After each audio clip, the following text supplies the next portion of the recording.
रोहित, मुझे अपनी kitty party के लिए देर हो रही है। और हाँ, ज़रा अपनी उस होने वाली मंगेतर से कह देना कि जब मेरे सामने आए तो ढंग के कपड़े पहन कर आए। मुझे वह बहुत पिछड़ी हुई लगती है।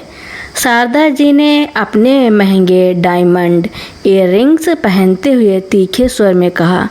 रोहित ने ठंडी सांस लेते हुए कहा, माँ, आरती बहुत ही सुलझी हुई और पढ़ी लिखी लड़की है। उसने MBA किया है, पर उसे सादगी पसंद है। आप सिर्फ उसके कपड़ों से उसकी योग्यता का अंदाज़ा मत लगाइए। अरे, रख अपनी वकालत अपने पास। मुझे तो समझ नहीं आता कि तुझे उस गांव की लड़की में ऐसा क्या दिख गया। उसके पिता जब पहली बार हमारे घर आए थे तो पैरों में साधारण चप्पल और बदन पर एक सादा कुर्ता पैजामा था। मुझे तो डर है कि कहीं वे लोग शादी का खर्च भी उठा पाएंगे या नहीं। शारदा जी मुंह बनाते हुए बाहर निकल गई। दरअसल कुछ महीने पहले रोहित एक कंस्ट्रक्शन प्रोजेक्ट के सिलसिले में एक कस्बे में गया था। वहां उसकी मुलाकात आरती से हुई, जो एक अनाथ आश्रम के बच्चों को मुफ्त में कंप्यूटर सिखा रही थी। आरती की निस्वार्थ भावना और सादगी देखकर रोहित उसे अपना दिल दे बैठा था। शारदा जी इस शादी के सख्त खिलाफ थी, लेकिन रोहित के पिता और रोहित की जिद के आगे उन्हें झुकना पड़ा। शादी बेहद सादगी से एक स्थानीय मंदिर में हुई, क्योंकि आरती के पिता ने कहा था कि वे दिखावे पर पैसा खर्च करने के बजाय वह पैसा किसी नेक काम में लगाना चाहते हैं। शारदा जी को लगा कि आरती के पिता गरीब हैं और उनके पास पैसे नहीं हैं। शादी के बाद जब आरती घर आई तो शारदा जी ने उसका स्वागत करने में कोई दिलचस्पी नहीं दिखाई। रोज का नियम बन गया था। आरती सुबह उठकर पूरे घर का काम करती, सबके लिए स्वादिष्ट खाना बनाती, लेकिन शारदा जी हमेशा उसमें कमियां निकालती। यह कैसा देहाती खाना बनाया है। हमारे हाई सोसाइटी सर्कल में लोग ऐसा भारी खाना नहीं खाते। जरा सलीका सीखो, शारदा जी अक्सर कहती। आरती कभी पलटकर जवाब नहीं देती थी। वह बस मुस्कुराकर उनके पैर छूती और अपने काम में लग जाती। रोहित अपनी माँ के इस व्यवहार से दुखी रहता था, लेकिन आरती हमेशा उसे शांत कर देती कि माँ जी धीरे धीरे मुझे समझ जाएंगी। शादी के 6 महीने बाद एक दिन आरती के मायके से एक पत्र और निमंत्रण आया।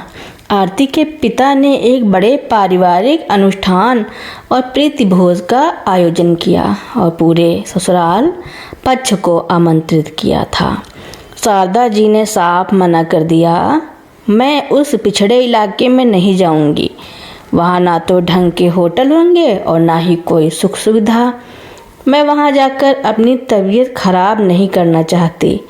लेकिन रोहित के पिता ने कड़े शब्दों में कहा, शारदा, समधी जी ने हमें पहली बार बुलाया है, हमें जाना ही होगा, वरना समाज क्या कहेगा। मजबूरी में अपनी सहेलियों के सामने नाक कटने के डर से शारदा जी जाने के लिए तैयार हो गईं। पूरे रास्ते वह कार में बड़बड़ाती रही, पता नहीं कि झोपड़ी में ठहरना पड़ेगा। जैसे ही उनकी गाड़ी कस्बे की सीमा में दाखिल हुई, शारदा जी की आंखें फटी की फटी रह गईं। रास्ते के दोनों ओर बड़े बड़े स्वागत द्वार लगे थे, जिन पर लिखा था, ठाकुर भानु प्रताप सिंह जी की सुपुत्री और दामाद का हार्दिक स्वागत है। गाड़ी एक विशाल और आलीशान मुख्य द्वार के सामने रुकी, जो किसी ऐतिहासिक महल जैसा लग रहा था। चारों तरफ ऊंचे ऊंचे पेड़, मखमली घास के मैदान और सुरक्षा कर्मी तैनात थे। रोहित ने मुस्कुराते हुए कहा, माँ, हम पहुंच गए। यह आरती का घर है। शारदा जी स्तब्ध थी। जिस इंसान को वह एक साधारण किसान समझ रही थी, वह उस पूरे क्षेत्र के सबसे बड़े जमींदार और उद्योगपति थे। अंदर कदम रखते ही कीमती कालीनों, संगमरमर के खंभों और सोने के नक्काशी वाले झुमड़ों को देखकर शारदा जी का घमंड पल भर में चकनाचूर हो गया। तभी आरती के पिता ठाकुर भानु प्रताप सिंह बिल्कुल उसी साधारण कुर्ते पैजामे में आगे बढ़े और शारदा जी के सामने हाथ जोड़कर बोले, बहन जी, इस गरीब खाने में आपका स्वागत है। मेरी बेटी को आपके रूप में माँ का प्यार मिला, इसके लिए मैं आपकी आभारी हूँ। शारदा जी को जमीन धंसती हुई महसूस हो रही थी। जिस लड़की को वह नौकरानी जैसी कहती थी, वह इस विशाल साम्राज्य की इकलौती वारिस थी। शाम के समारोह में ठाकुर साहब ने रोहित और आरती को आशीर्वाद स्वरूप एक चाबी सौंपी। वह शहर के पास इलाके में एक आलीशान बंगले के दस्तावेज थे। उन्होंने शारदा जी से कहा, बहन जी, मैं दिखावे की शादियों में पैसा बर्बाद नहीं करता, इसलिए मंदिर में शादी की थी, लेकिन अपनी बेटी और दामाद के भविष्य के लिए यह छोटा सा उपहार है। रात को जब सब अपने कमरे में चले गए तो शारदा जी से रहा नहीं गया। वह चुपके से आरती के कमरे में गई। आरती को देखकर उनकी आंखों से आंसू बहने लगे। मुझे माफ़ कर दो बहू, शारदा जी ने आरती का हाथ पकड़ते हुए कहा। मैंने तुम्हारी सादगी को तुम्हारी कमजोरी समझा। तुम्हारे पास घमंड करने के लिए इतना कुछ था, फिर भी तुमने मेरे इतने तानों को चुपचाप सहा। असली अमीर तो तुम और तुम्हारे पिता हो, जिनका दिल इतना बड़ा है। मैं तो अपनी झूठी शान की कंगाली में जी रही थी। आरती ने तुरंत अपनी सास के आंसू पोंछे और उनके गले लगकर बोली, माँ जी, पिताजी ने हमेशा मुझे सिखाया है कि पेड़ पर जितने फल आते हैं उसकी डालियाँ उतनी ही झुक जाती हैं। आप मेरी माँ हैं और माँ की किसी बात का बुरा नहीं माना जाता। पीछे खड़े रोहित और उसके पिता यह देखकर मुस्कुरा रहे थे। उस दिन के बाद से शारदा जी का व्यवहार पूरी तरह बदल गया और घर में खुशियों का वास हो गया। शारदा जी के स्वभाव में आया यह बदलाव केवल दिखावा नहीं था। शहर वापस लौटकर उन्होंने सचमुच आरती को घर की लक्ष्मी और अपनी बेटी मान लिया था।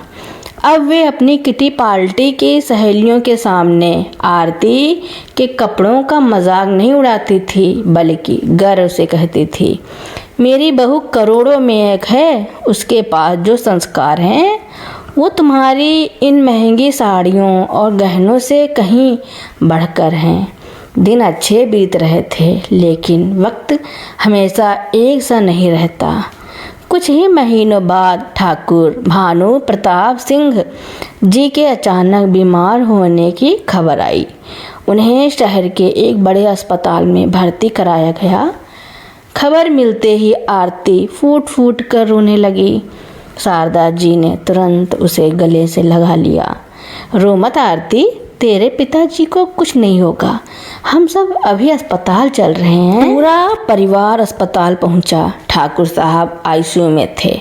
डॉक्टर ने बाहर आकर कहा, देखिए उनकी हालत गंभीर है, उन्हें दिल का दौरा पड़ा है, एक बड़ा ऑपरेशन करना होगा, जिसके लिए तुरंत एक विशेष इंजेक्शन की ज़रूरत है। बदकिस्मत से वह लाइफ सेविंग इंजेक्शन है इस समय पूरे शहर में कहीं उपलब्ध नहीं है। हमने हर जगह बात की है पर स्टॉक ख़त्म है। यह सुनते ही आरती के पैरों तले जमीन खिसक गई। रोहित ने अपने आर्किटेक्ट सर्कल और दोस्तों को फ़ोन मिलाना शुरू किया, लेकिन कहीं से कोई सकारात्मक जवाब नहीं मिला। अस्पताल के गलियारे में मायूसी छा गई।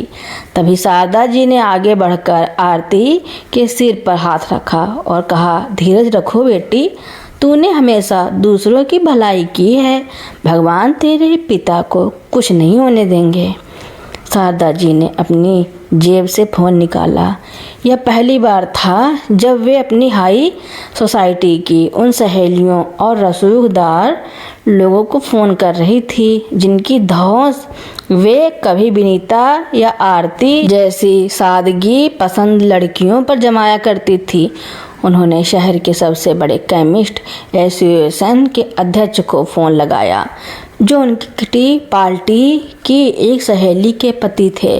भाई साहब, मुझे अपनी शान के लिए कुछ नहीं चाहिए। मेरी बहू के पिता की जान दांव पर है। कृपया उस इंजेक्शन का इंतज़ाम करवा दीजिए। शारदा जी ने बिना किसी घमंड के हाथ जोड़कर गिड़गिड़ाते हुए कहा। शारदा जी की इस तड़प और ईमानदारी को देखकर उनकी सहेली के पति ने अपने व्यक्तिगत स्टॉक से वह इंजेक्शन आधे घंटे के भीतर अस्पताल भिजवा दिया। इंजेक्शन समय पर मिल गया और ठाकुर भानु प्रताप सिंह जी का ऑपरेशन सफल रहा। 2 दिन बाद जब उन्हें होश आया तो उन्हें पता चला कि शारदा जी ने किस तरह अपनी सारी प्रतिष्ठा किनारे रखकर उनके लिए दवा का इंतजाम किया तो उनकी आंखों में आंसू आ गए। ठाकुर साहब ने बेड पर लेटे लेटे ही शारदा जी के सामने हाथ जोड़े। बहन जी, आपने मेरे जीवन की रक्षा की है। मैं आपका यह कर्ज कभी नहीं चुका पाऊंगा। शारदा जी ने तुरंत उनके हाथ नीचे किए और मुस्कुराते हुए कहा, समधी जी, कर्ज तो इस बेटी का है हमारे ऊपर, जिसने अपने संस्कारों से हमारे बंजर घर को स्वर्ग बना दिया। और रही बात इस मदद की, तो अपनों के लिए हर घमंड की दीवार न तोड़ी जाए तो वह घमंड किस काम का। मुझे तो गर्व है कि मैं ठाकुर भानु प्रताप सिंह जी की समधिन हूँ, जो इतने अमीर होकर भी ज़मीन से जुड़े हैं। ठाकुर साहब के पूरी तरह ठीक होने के बाद जब सब वापस घर आए तो शारदा जी ने आरती को अपने पास बुलाया। उन्होंने ठाकुर साहब द्वारा उपहार में दिए गए आलीशान बंगले के दस्तावेज आरती के हाथ में सौंप दिए। आरती ने हैरानी से पूछा, यह क्या माँ जी, आप हमें इस नए घर में भेज रही हैं क्या? मुझसे कोई गलती हो गई? शारदा जी ने हंसते हुए उसके गालों को छुआ। अरे पगली, माँ अपनी बेटी को खुद से दूर कभी नहीं करती। मैं तुम्हें कहीं नहीं भेज रही। मैं तो यह कह रही हूँ कि इस बंगले को हम एक संस्कार और शिक्षा केंद्र बनाएंगे, जहाँ तुम्हारी तरह गांव और कस्बे की गरीब लड़कियों को मुफ्त में कंप्यूटर, सिलाई और ऊंची शिक्षा दी जाएगी, ताकि समाज की हर लड़की तुम्हारी तरह आत्मनिर्भर और संस्कारी बन सके। और हाँ, इसकी देखरेख तुम और रोहित ही करोगे। आरती की आंखों में खुशी के आंसू भर आए। उसने तुरंत शारदा जी के पैर छुए, लेकिन इस बार शारदा जी ने उसे पैर छूने नहीं दिए, बल्कि खींचकर अपने सीने से लगा लिया। पीछे खड़े रोहित और उसके पिता ने तालियां बजाकर इस फैसले का स्वागत किया। आज शारदा जी का वह पुराना, नकली और खोखला रूप हमेशा के लिए ख़त्म हो चुका था और उसकी जगह एक सच्ची, ममतामयी और समझदार माँ ने ले ली थी। घर का कोना कोना अब खुशियों और असली सम्मान से चहक रहा था। तो दोस्तों, मेरी कहानी सुनने के लिए आपका बहुत बहुत धन्यवाद। ऐसे ही नई नई कहानियाँ सुनने के लिए मेरे चैनल को लाइक, कमेंट, शेयर, सब्सक्राइब एवं बेल आइकन का बटन दबाना ना भूलना, ताकि मेरी नई नई कहानियाँ आप लोगों तक पहले ही पहुँचती रहें। धन्यवाद।